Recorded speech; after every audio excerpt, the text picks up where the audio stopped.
지난 주일에 저희가 종교 또는 종교의 영에 대한 이야기를 나눴습니다. 예수께서 바리새인과 서기관들하고 충돌하셨듯이 이 복음의 본질 중에 하나는 종교하고 같이 있지 못한다는 거예요. 복음하고 종교는 반드시 충돌을 일으킵니다. 그래서 신약 성경에서는 이 종교를 율법 또는 전통이라고 묘사하지요. 자, 그렇다면 이 전통이라고 하는 것은 모두 다 잘못되고 악한 것일까요? 또 오늘 고린도전서 11장을 읽어보면 꼭 그렇지 않은 것을 알 수 있습니다.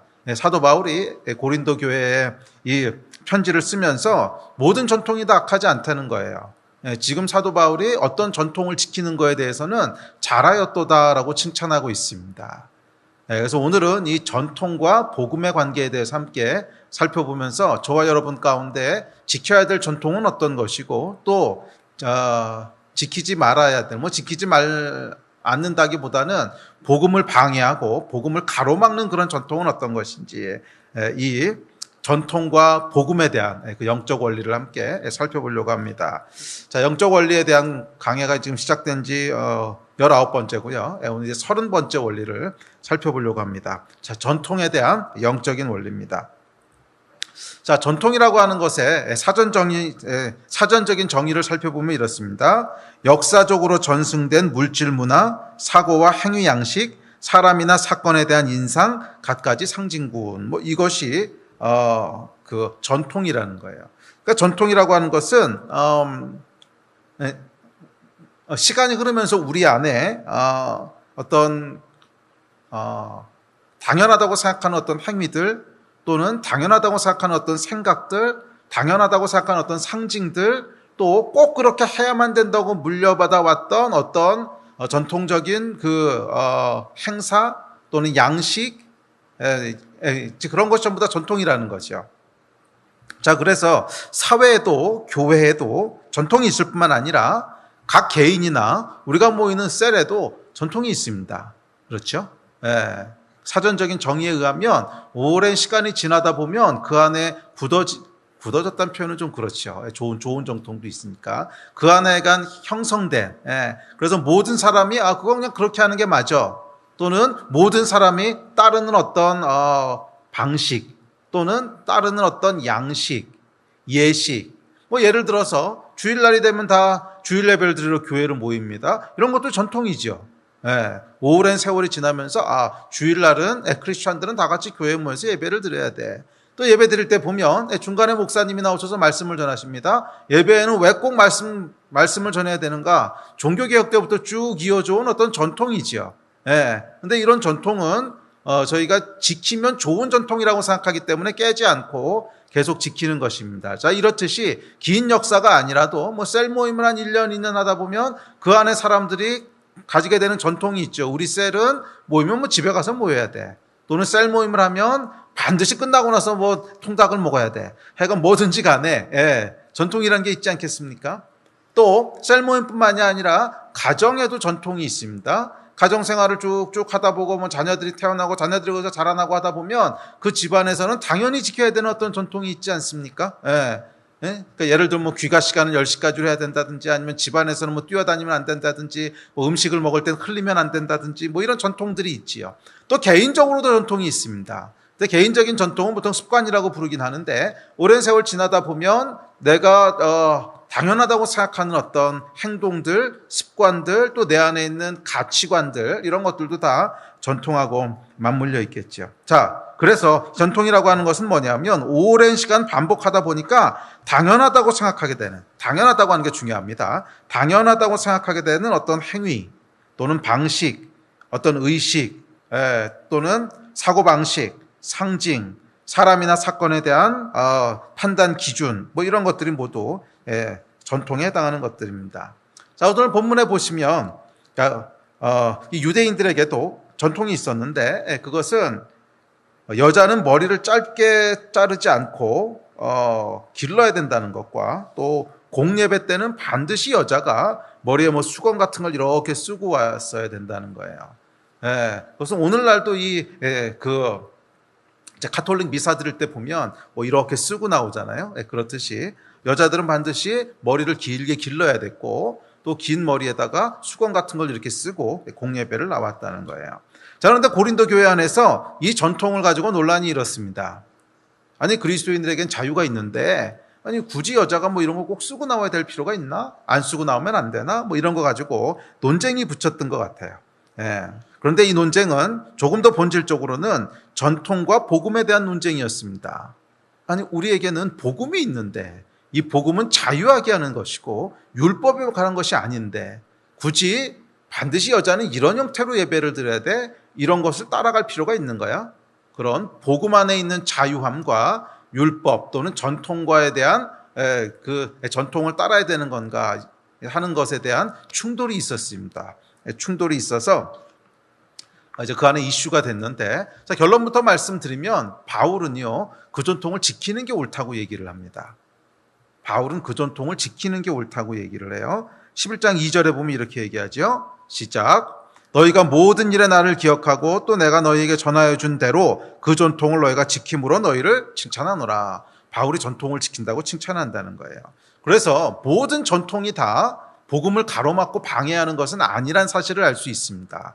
성경에 보면 어떤 전통은요 복음의 자유를 정말 가로막아요. 예.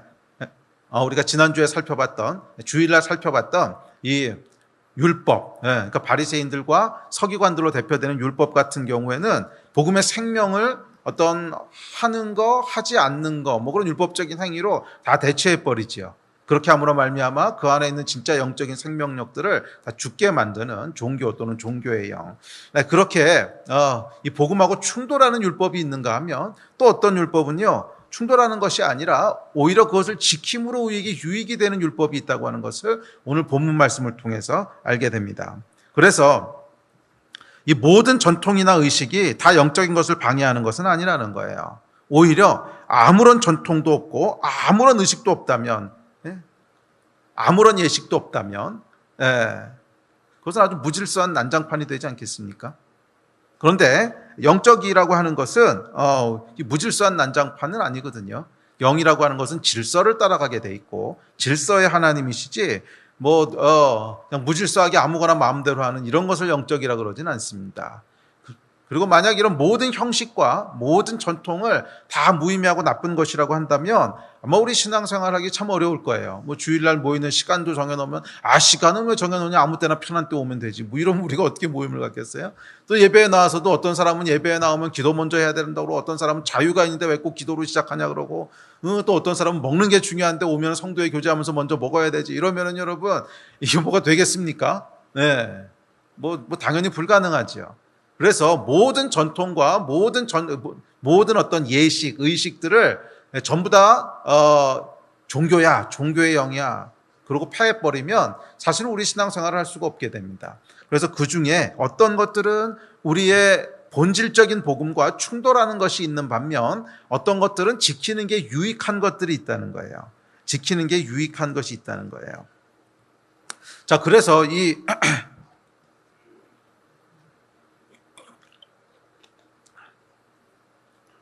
자, 그런 의미에서 이 전통이라고 하는 것은 전통 또는 어떤 형식 또는 예식 뭐 이런 것들은 영성을 담는 그릇이라고 볼 수 있습니다. 그러니까 그릇이 없으면 물을 담을 수 없지요. 아무리 물을 담으려고 해도 다 흩어져 버리듯이 이 전통과 또는 어떤 예식이라고 하는 것들이 없으면 그 안에 아무것도 담을 수 없다는 거예요.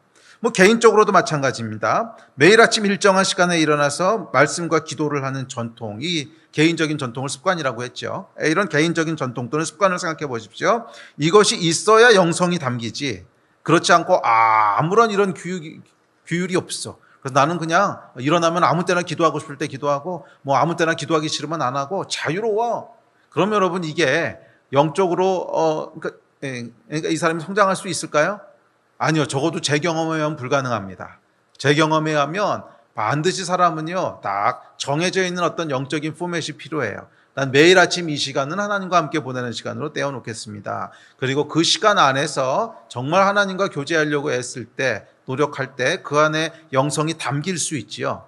그렇지 않고 모든 것은 자유로운 것인데 복음 안에 자유가 있는데 그런 형식은 이건 율법이야. 그러니까 매일 아침 시간을 정해놓고 장소를 정해놓고 거기 나가서 기도하고 하는 것은 아주 율법적인 거야. 복음 안에는 자유가 있어. 이렇게 하는 사람 치고 여러분 제대로 영성을 유지하는 사람은 찾아본 적이 없어요.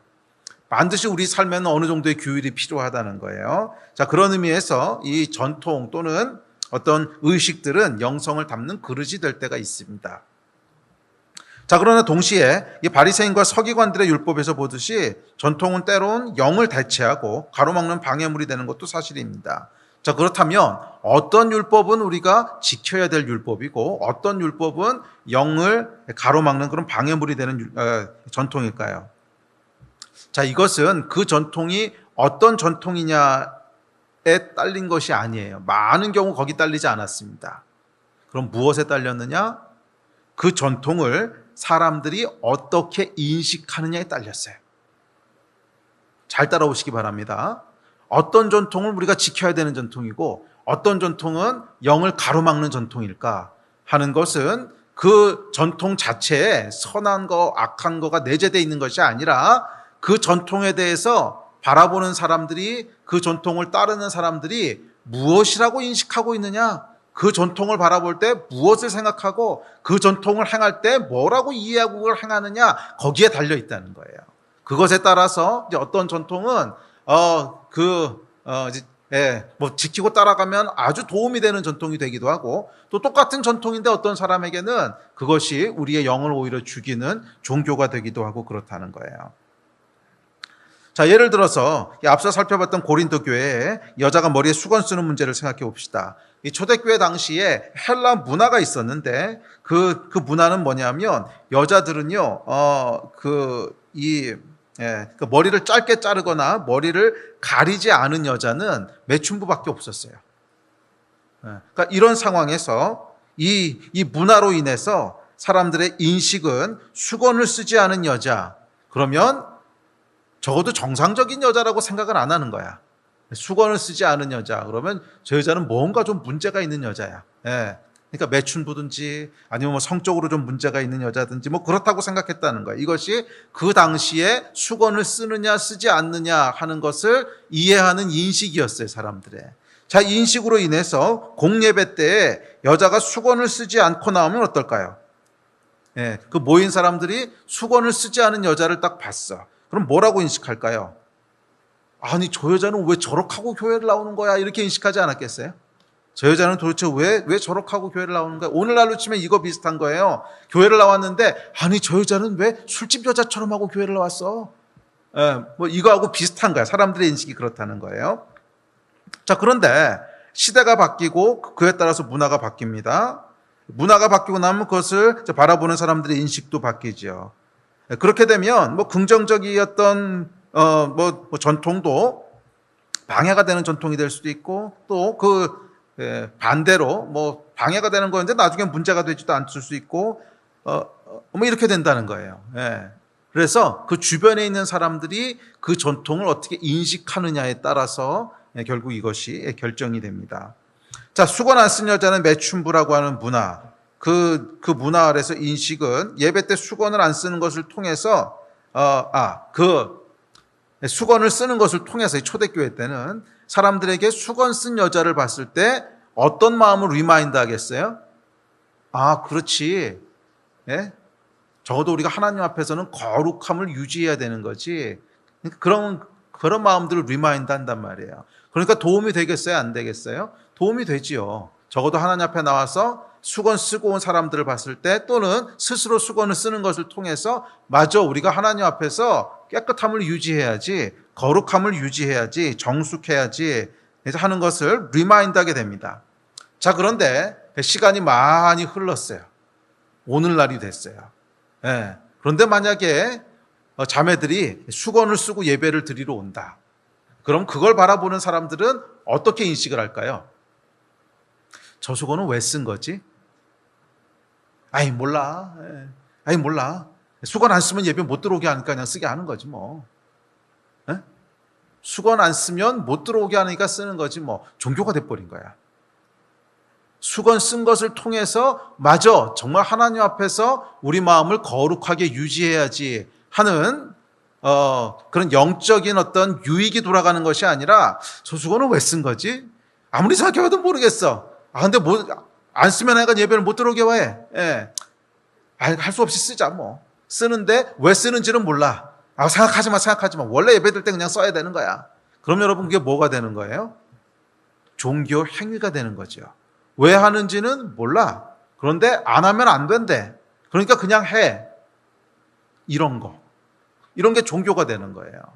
그래서 오히려 지금 문화에서는 머리에다 무엇을 쓰고 꼭 예배를 드려야 한다고 한다면 그거야말로 정말 종교가 돼버리는 겁니다. 왜 쓰는지 이유가 없잖아. 그걸 쓰는 것을 통해서 우리한테 무슨 영적인 유익이 있어요?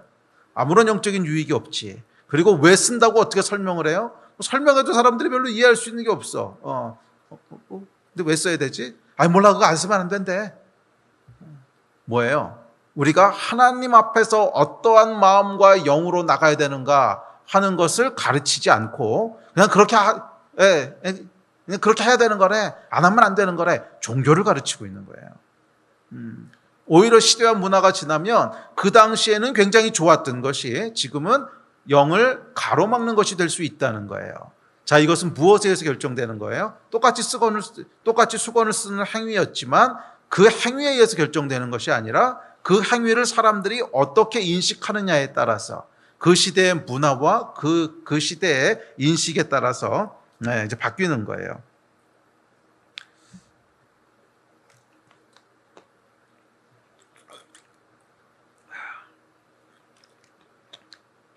그래서 아까도 말씀드렸듯이 수건을 쓰는 행위가 영의 본질인 거룩함을 리마인드하면 그럼 좋은 거지. 그런데 그런 게 아니라 사람들로 하여금 형식에 집중하게 하고 형식에 얽매이게 합니다. 그래서 영적인 생활이 무엇을 하고 무엇을 하지 않는 것으로 이해하게 만들어요. 이게 율법이고 이게 종교의 영이죠. 자, 종교의 영이라고 하는 건 정확히 말하면 뭐냐면 명확한 이유 없이 왜 하는지 모르고 행해지는 모든 종교에 관련된 행위들, 그거를 우리가 종교의 영이라고 부르는 거예요. 명확하게 왜 하는지 이유도 없어. 왜 하는지 몰라. 그런데 행해지는 모든 종교에 관련된 행위들. 왜 주일이 되면 예배 드립니까? 11조는 왜 하십니까? 식기도는 여러분에게 어떤 의미가 있습니까? 그리스도인들이 술, 담배를 하지 않는 이유는 뭡니까?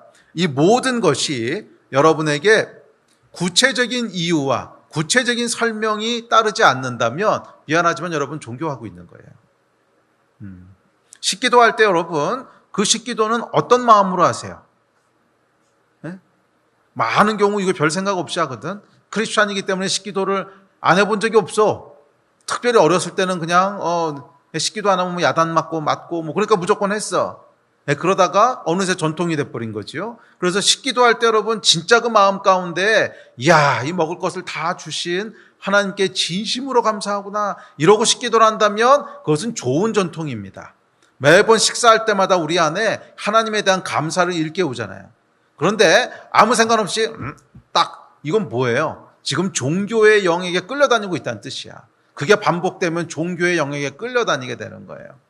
주일날 예배는 왜 나오십니까? 주일날 예배 나올 때마다 정말 하나님을 만나는 것에 대한 기대와 흥분됨을 가지고 그 예배에 나온다면 그 전통은 우리에게 큰 유익이 되는 전통이에요.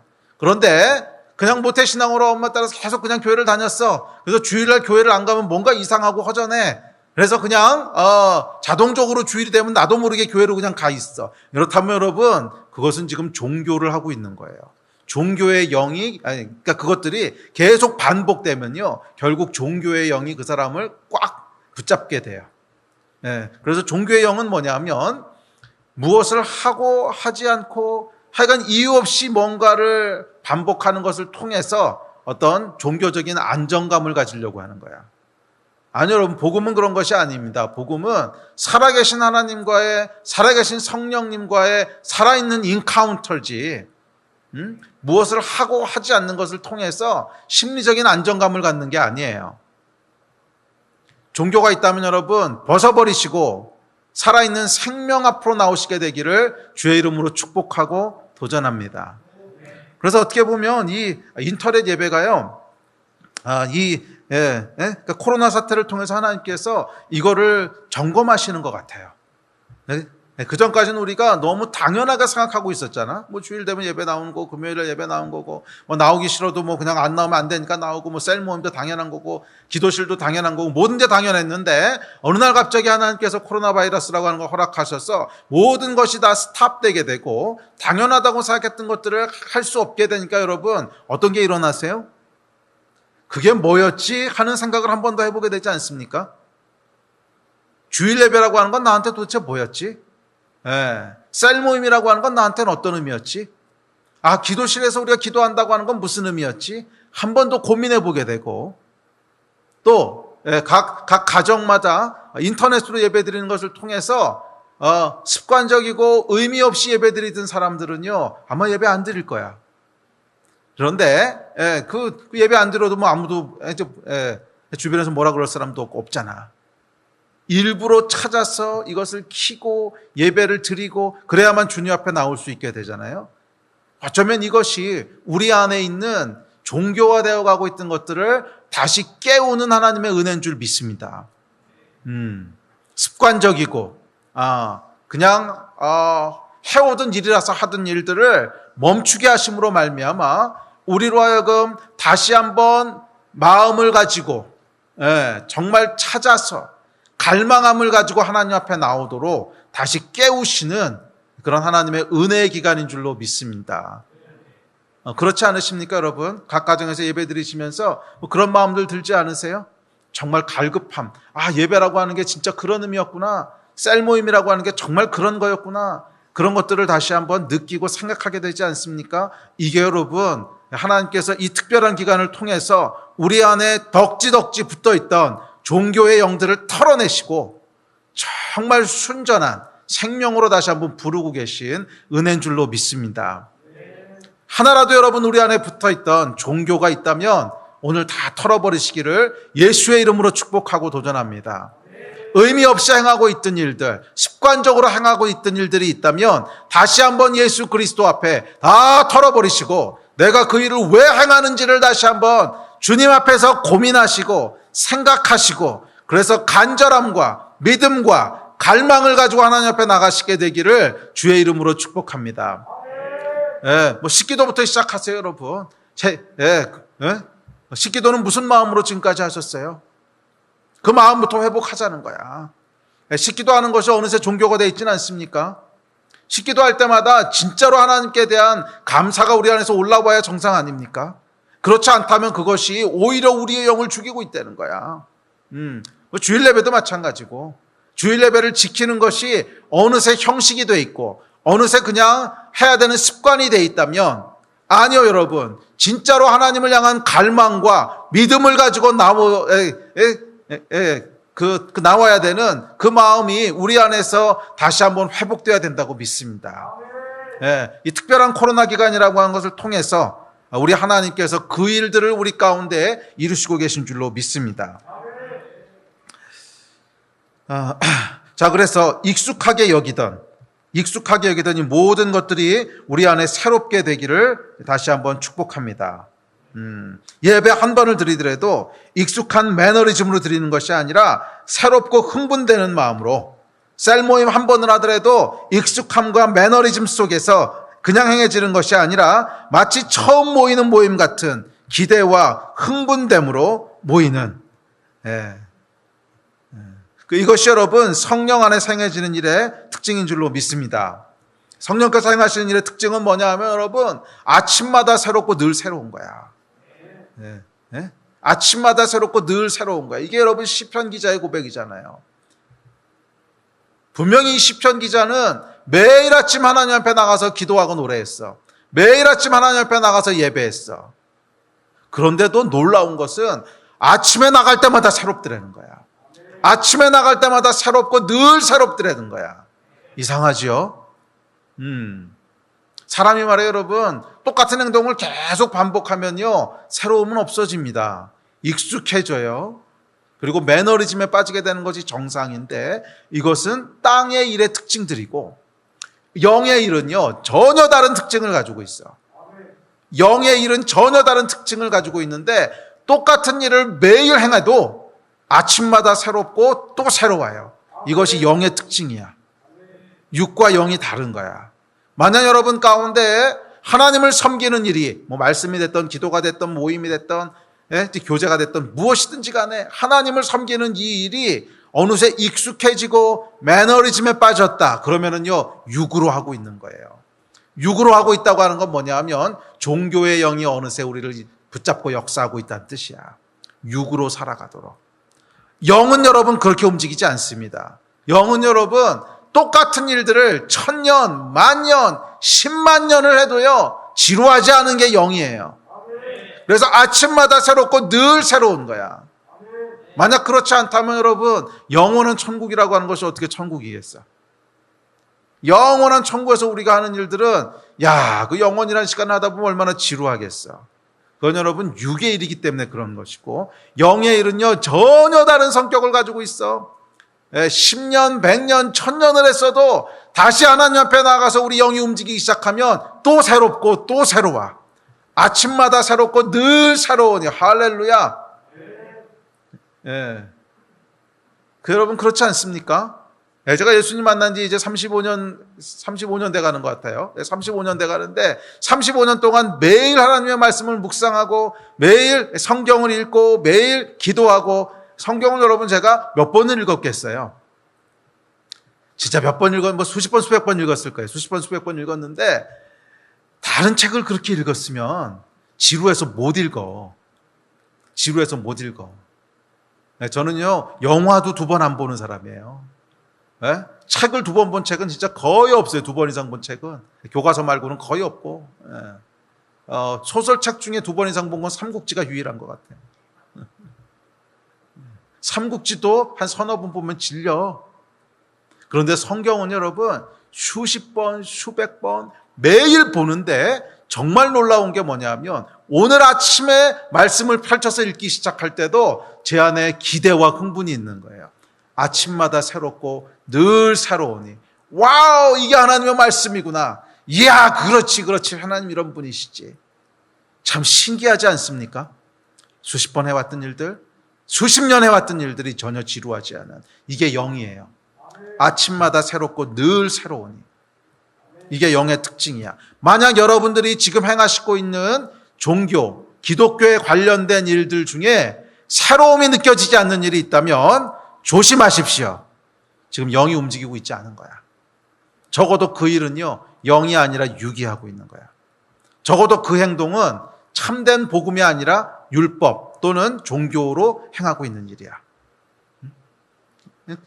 그러니까 앞서 말씀드렸듯이 식기도 하는 일부터 주일 예배, 셀 모임, 하여간 여러분이 행하는 모든 영적인 일들, 아침에 끼니 묵상하는 거, 기도하는 거, 하여간 모든 일들이 새로움이 느껴지지 않는다면, 그래서 기대가 되고 흥분이 되고, 그렇지 않다면 뭔가 지금 잘못 가고 있는 거예요. 뭔가 잘못 가고 있는 거. 우리 스스로를 여러분 깊게 한번 돌아봅시다. 내 안에 진짜로 영이 움직이고 있는 건가? 내 안에 진짜로 영이 역사하고 있는 건가? 아니면 그냥 습관을 쫓아, 종교를 쫓아 이 일을 행하고 있는 건가? 오늘 성령께서 여러분을 흔들어 깨우십니다. 하나라도 익숙해진 것이 있다면 오늘 벗어버리세요. 그것이 새롭게 느껴지지 않고 그것이 진부하게 느껴진다면, 새로운 일 때문에 기대가 되고 흥분이 되지 않고 매너리즘에 빠져 있다면 something wrong. 뭔가 잘못된 거야. 영은 그렇지 않아요. 영은 다윗의 고백처럼 아침마다 새롭고 늘 새로워요. 할렐루야. 자, 전통이 종교냐 아니면 영성을 담는 그릇이냐. 또 개인적으로는 그것을 매일매일 이 행하는 것이 나에게 유익이 되느냐 아니면 방해가 되느냐 하는 것은 이 인식에 의해서 갈라지는 거예요. 이 인식에 의해서 갈라지는 거예요. 어떤 의식이나 어떤 전통이 뭐 개인적인 것이든 사회적인 것이든 공동체적인 것이든 하여간 그것을 행할 때 우리 안에 지루함과 매너리즘이 아니라 그 안에 새로운 기대와 기쁨 가운데 그 일이 계속 행해지고 있다면 그 전통은 우리에게 유익을 주고 있는 거야. 그런데 그렇지 않고 의미를 상실하고 왜 하는지도 모르는 상태에서 지루함과 매너리즘 가운데 계속 유지되고 있다면 그 전통은요, 지금 여러분의 영을 죽이고 있는 거예요. 다 제거되는 시간 되시기를 주의 이름으로 축복합니다. 자, 이어지는 16절부터 19절은요, 논쟁과 파당에 대한 얘기를 합니다. 자, 개인적인 차원을 넘어서 우리 시대 교회 안에서 지켜야 할 전통과 바꿔야 될 전통은 뭘까? 분명히 우리 안에도 뭐 개인적으로 뿐만 아니라 어떤 사회적이고 문화적으로 이 안에서 지키는 게 유익한 전통도 있을 것이고 어떤 것은 지키는 게 해로운 전통도 분명히 있을 거예요. 그런데 문제는 뭐냐면 지금 이 시대가 너무 빨리 변한다는 거야. 너무 빨리 변해서요. 우리 윗세대랑 아랫세대 사이에 인식이 다 달라. 똑같은 어떤 일을 보고도 윗세대 분들은 거기에 대해서 굉장히 감격하고 막 좋아하고 마음이 움직이고 그러는데 우리 다음 세대는 그거 왜 하는 거지? 전혀 이해가 안 돼. 뭐 이러는 것도 있고 또 반대로 젊은 세대들 가운데는 정말 그 마음을 막 움직이고 정말 하나님에 대한 열정을 불러일으키는데 나이 든 분들이 이렇게 볼 때는 쟤네 뭐 하는 거지 저게? 도무지 이해할 수 없는 것들도 있고. 그래서 뭐가 생기냐면 논쟁과 파당이 생긴다는 거예요. 그런데 사도 바울은 뭐라 그러냐면 그거는 옳지 않다는 거야. 그래서 우리 세대에 참 필요한 것은 뭐냐면 존중이에요. 존중. 존중이에요.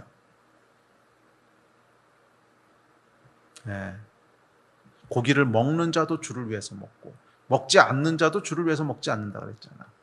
나를 특별하게 지키는 자도 주를 위해서 지키고 모든 나를 다 똑같이 여기는 자도 주를 위해서 그렇게 한다는 거예요.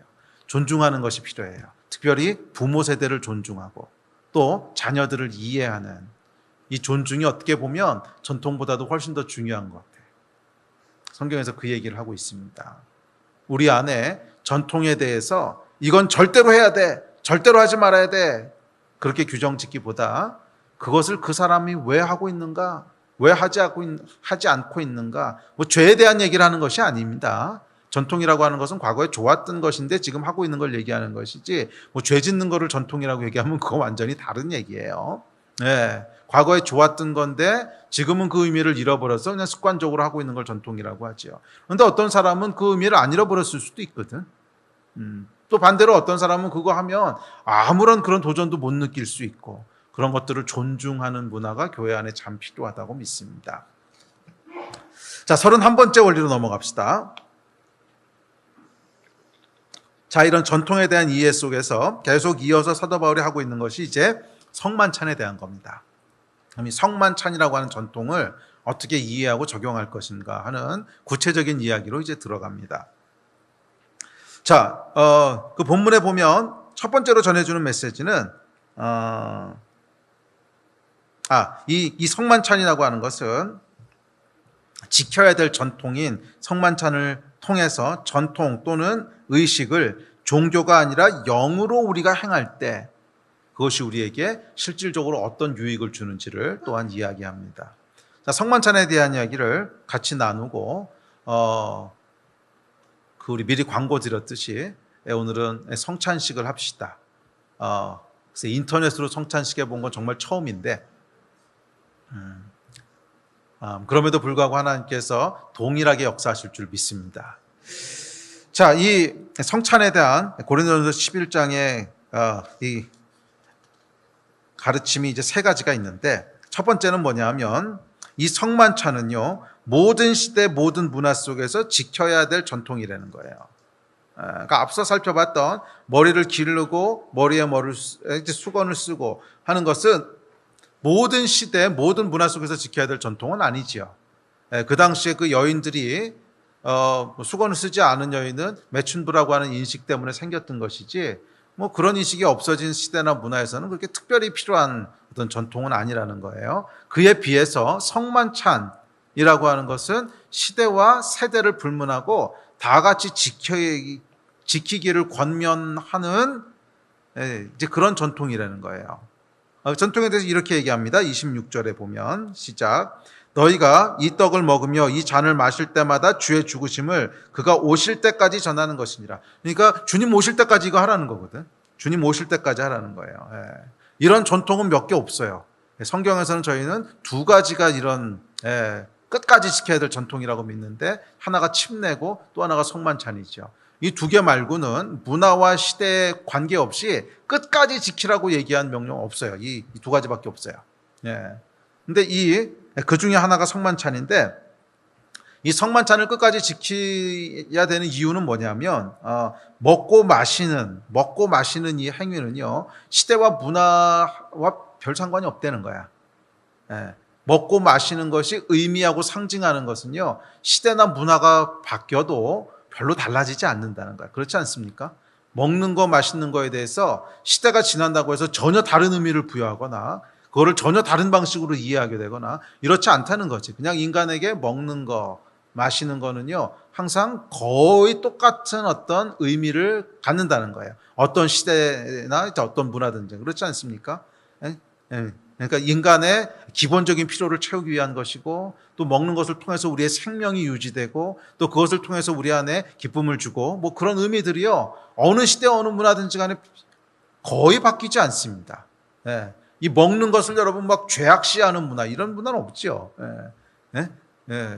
무엇인가를 먹는 것을 죽음의 상징으로 본다, 이런 문화도 없습니다. 먹는 건 다 생명을 유지하기 위한 생명의 상징으로 보지. 자, 그런 이유 때문에 이 성만찬이라고 하는 것은 문화나 시대에 거의 영향을 받지 않는다는 거예요. 거의 영향을 받지 않는다는 거예요.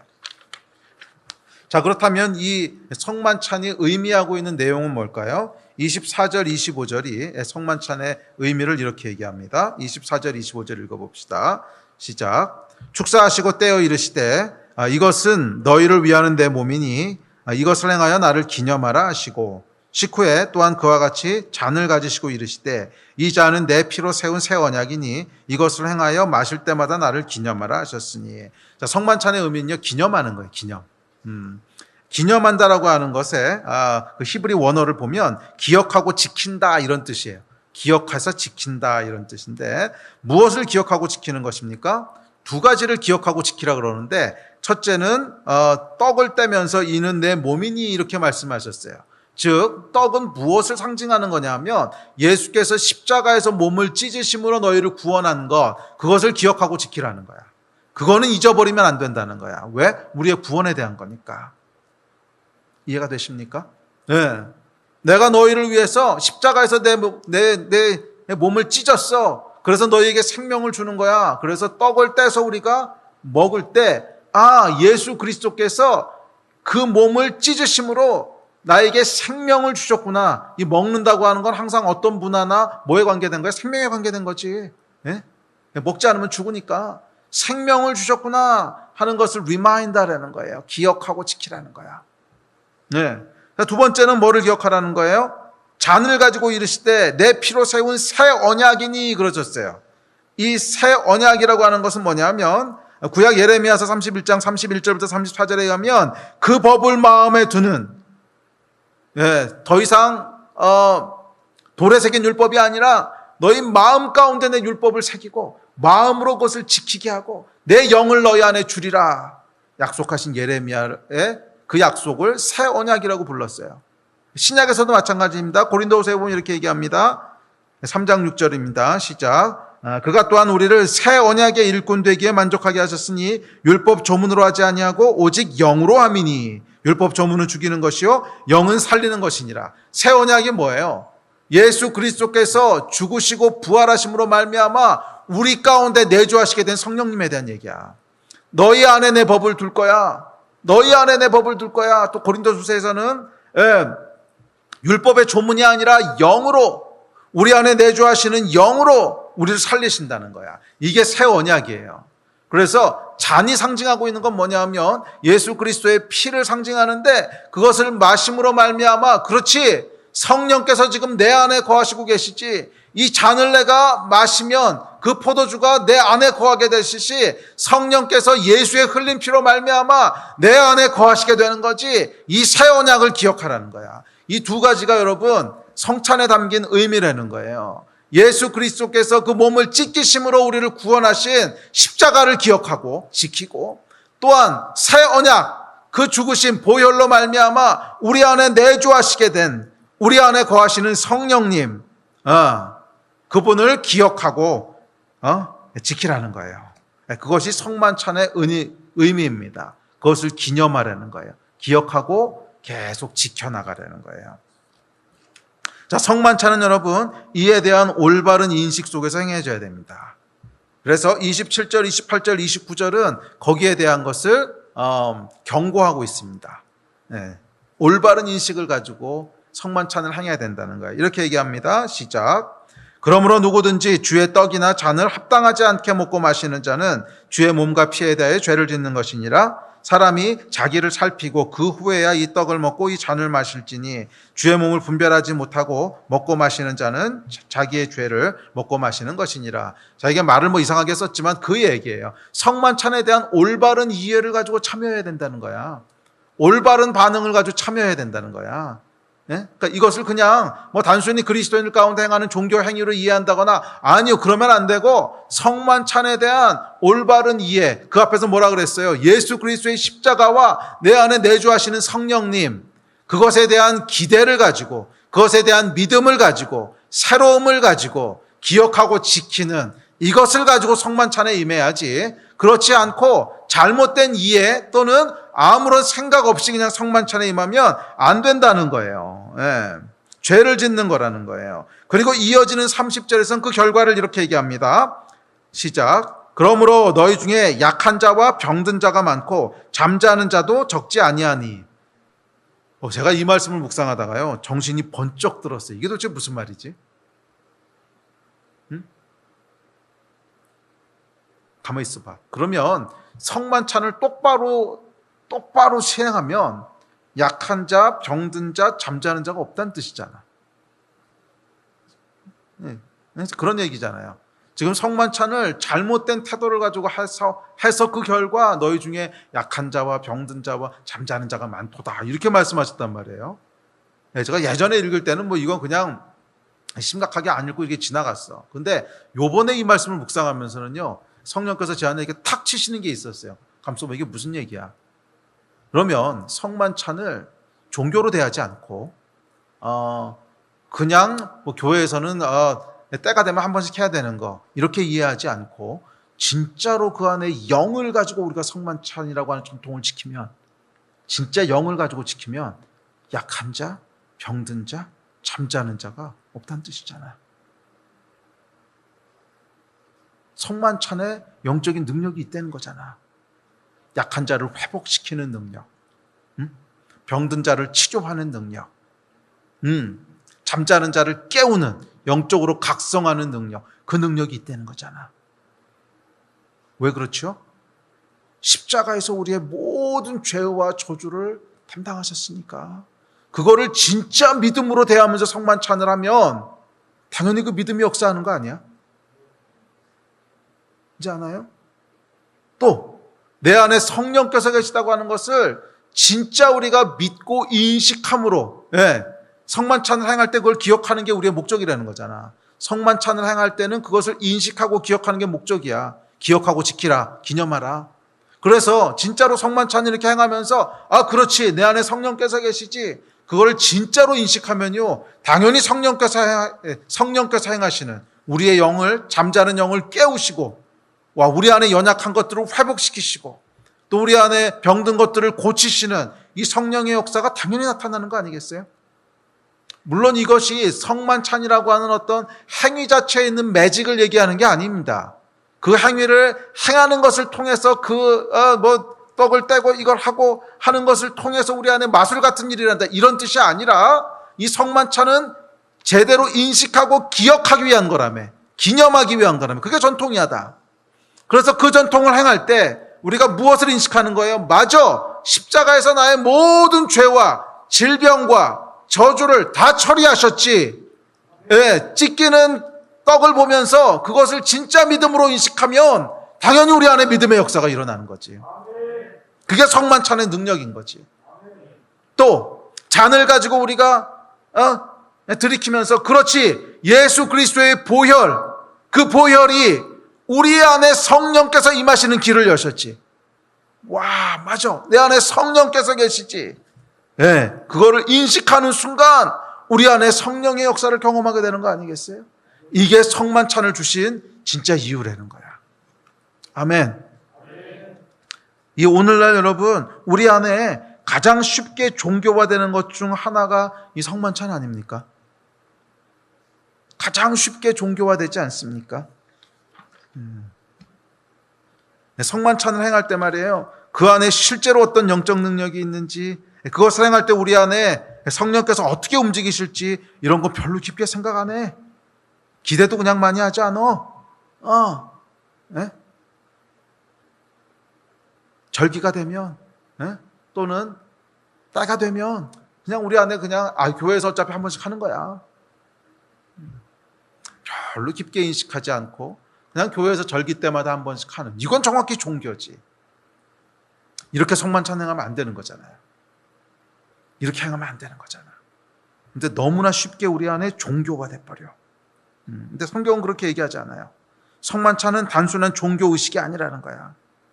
그렇게 형식과 율법을 싫어하셨던 예수께서 별다른 영적인 의미도 없는 이 의식을 다시 오실 때까지 지키라고 하셨겠어요? 그럴 리가 없지. 성만찬은 여러분, 치유와 회복과 영적 각성의 능력이 있습니다. 약한 자를 회복하고 병든 자를 고치고 잠자는 자를 깨우는, 할렐루야. 이 성만찬은 여러분, 우리가 어떤 인식을 가지고 무엇을 기억하느냐, 그 성만찬을 행할 때 무엇을 기억하고 무엇을 인식하느냐에 따라서 놀라운 영적인 능력을 경험하게 하는 귀한 전통이 될 수 있어요. 아니면 반대로 아무런 의미 없이 절기 때가 되면 한 번씩 행하는 종교 행위가 될 수도 있어요. 이것은 저와 여러분의 선택이에요. 성만찬 자체에 내재되어 있는 어떤 마술이 아니라 저와 여러분의 선택이에요. 오늘 우리가 성찬을 행할 겁니다. 비록 인터넷으로 우리가 흩어져 있긴 하지만 그럼에도 불구하고 이것을 행할 텐데 여러분의 선택이에요. 떡을 떼고 잔을 드실 때 어떤 믿음과 어떤 마음으로 그 전통을 행할 것인가, 그것에 의해서 이 전통이 여러분에게 무엇이 될 건가가 결정될 거예요. 어쩌면 아무 의미 없는 종교가 될 수도 있고요. 그러나 반면 우리 안에 놀라운 예수 그리스도의 능력을 경험하는 통로가 될 수도 있어요. 이 마태복음에 보면 예수께서 이런 일을 하셨어요. 마태복음 4장 23절에 보면 예수께서 온 갈릴리에 두루 다니사 그들의 회당에서 가르치시며 천국 복음을 전파하시며 백성 중 모든 병과 모든 약한 것을 고치시니 그 소문이 온 시리아에 퍼진지라 사람들이 모든 앓는 자 곧 각종 병에 걸려서 고통당하는 자, 귀신 들린 자, 간질하는 자, 중풍병자들을 데려오니 그들을 고치시더라. 예수께서 행하셨던 일이거든. 예수께서 성만찬을 우리에게 지키라고 말씀하시면서 너희가 내가 십자가에서 죽은 거 기억하지, 그리고 나를 통해서 역사하셨던 성령의 역사들 기억하지, 그러면 떡을 떼고 피를 마실 때마다 기억해. 십자가에서 내가 무엇을 행했는지를 기억해. 그리고 내 안에, 예수 안에 계시던 성령께서 어떻게 약한 자들을 고치시고 어떻게 병든 자들을 어떻게 약한 자들을 회복하시고 어떻게 병든 자들을 고치시고 어떻게 잠자는 자들을 일으켜 깨우셨는지, 각성시키셨는지 기억해. 너희 안에 그 성령께서 계신 것을 기억해. 그러면 너희 안에도 그 역사가 일어나는 거야. 이 목적을 위해서 성찬을 주셨다는 거예요. 아멘. 우리 예배팀 앞으로 나오십시오.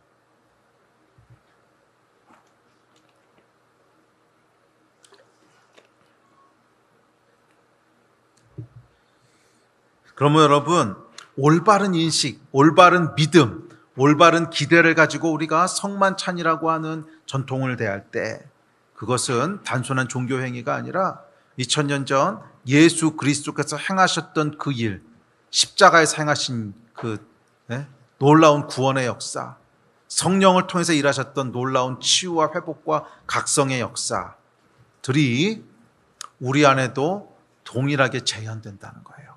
동일하게 재현된다는 거야. 언제? 성만찬을 통해서, 성만찬 안에 있는 매직 말고 그 성만찬을 인식하는 우리의 믿음을 통해서, 그 성만찬을 인식하는 우리의 기대와 소망을 통해서 성만찬이 우리 안에 영을 움직일 수 있다는 거야. 우리 안에 영을 움직일 수 있다는 거야. 언제? 올바로 반응할 때.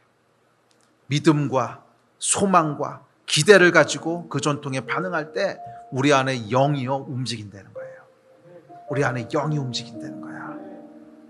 우리 안에 성령께서 움직이신다는 거야. 이게 여러분 이 전통의 진짜 목적인 줄로 믿습니다. 자, 이것은 여러분 비단 성만찬만의 이야기가 아닙니다.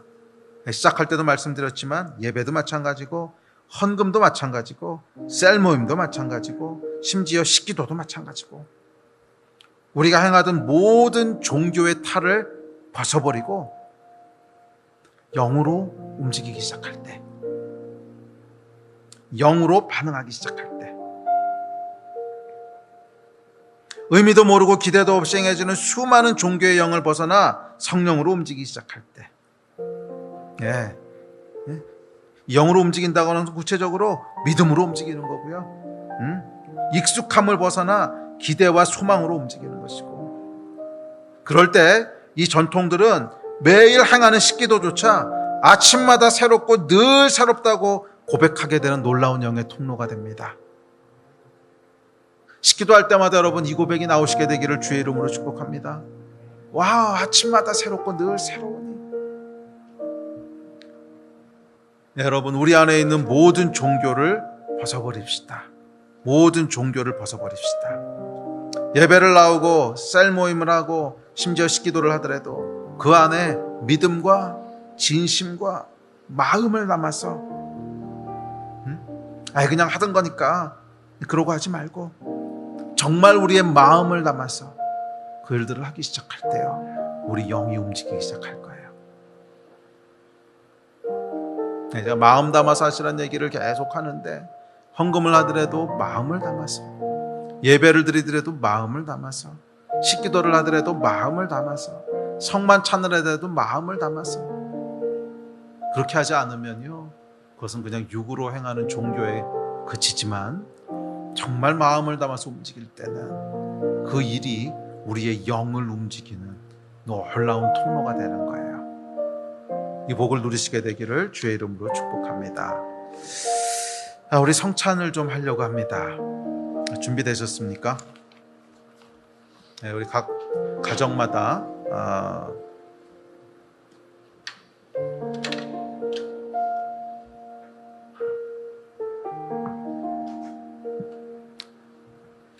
성찬을 준비하라고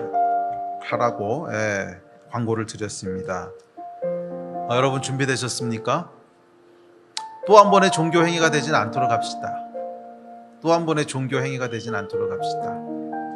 이것이 우리에게 실질적으로 영을 움직이는 그런 통로가 되게 합시다. 믿음으로 반응할 때 그렇게 될 수 있어요. 믿음으로 반응할 때 그렇게 될 수 있어요.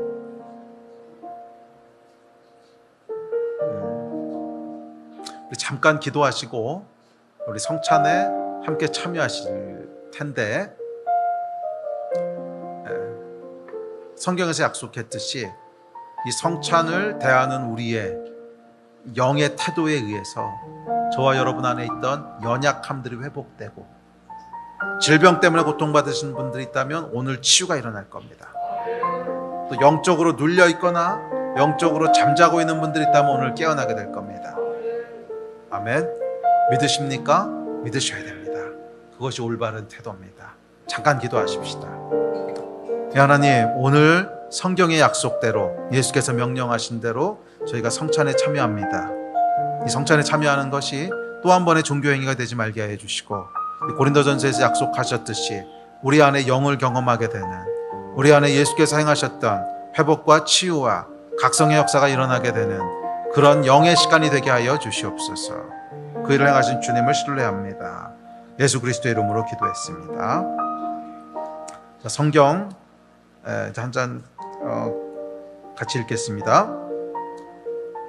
오늘 본문인데요, 고린도전서 11장 23절입니다. 23절 좀 나오도록 띄워주세요.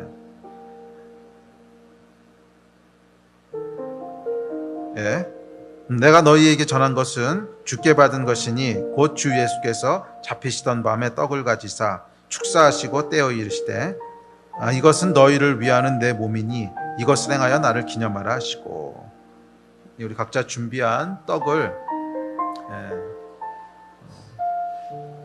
드실 수 있는 만큼 떼십시오. 찢기신 예수 그리스도의 몸입니다. 자, 이것을 여러분 찢으실 때 십자가에서 찢기신 예수 그리스도의 몸을 기억하세요. 맞아. 예수께서 십자가에서 몸을 찢기심으로 내 모든 죄와 저주를 다 치르셨어요. 그 믿음을 가지고 떡을 떼세요. 그리고 그 십자가의 놀라운 축복, 나의 저주를 다 담당한, 그래서 생명으로 인도하는 그 십자가가 지금 내 안으로 들어오는 거야. 이게 영의 진리야. 이게 영의 진리야. 이 진리를 믿으심으로 함께 십자가에 동참하십시오. 지금 우리 같이 좀 믿음으로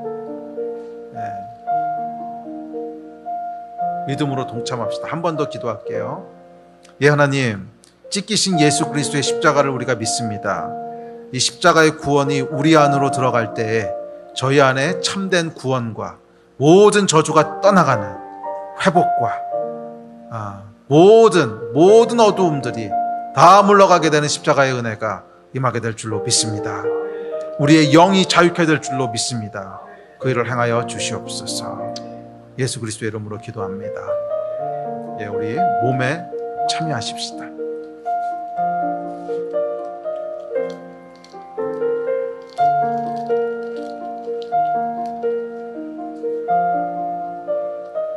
아멘.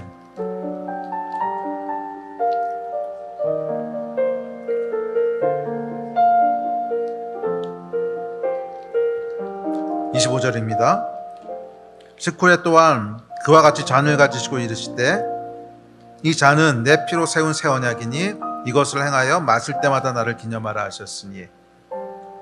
자, 이 잔은 예수 그리스도의 피를 상징합니다. 이 피를 흘리심으로 새 언약을 맺으셨습니다. 새 언약은 우리 안에 거하시는 성령님이십니다. 예수 안에 거하셨던 성령께서 병든 자를 치료하시고 또 연약한 자들을 회복시키시고 잠자는 자들을 깨우셨듯이 오늘 우리가 이 잔을 믿음으로 인식하고 예수의 피를 믿음으로 우리가 받아들일 때 우리 안에 동일한 성령께서 우리의 모든 연약함과 질병과 우리의 모든 눌리고 잠자던 것들을 다 고치시고 치유하실 것을 믿으십시오. 믿으십니까? 우리 믿으시면 같이 기도합시다. 하나님, 예수 그리스도의 새 언약에 참여합니다. 이 잔을 마실 때 우리 안에 역사하시는 성령님을 믿습니다. 우리 안에 성령께서 우리의 연약함을 고치시고 질병을 치료하시고 우리의 또 잠자는 영혼을 각성하시고 깨우실 것을 믿습니다. 이 역사가 일어나게 하여 주십시오. 일어날 줄 믿습니다. 예수 그리스도의 이름으로 기도했습니다. 우리 피에 함께 참여하시겠습니다.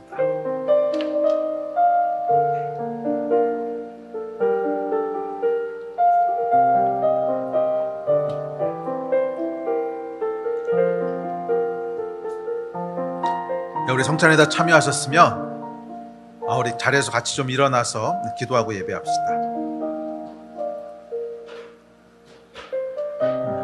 이 기도와 예배 가운데 우리의 믿음대로 성령께서 역사하실 거예요. 우리의 인식대로 성령께서 역사하실 거예요. 이 전통을 단순히 종교로 행했다면 그냥 종교로 끝날 것이고, 그렇지 않고 우리의 믿음으로 반응했다면 우리의 영이 움직일 겁니다.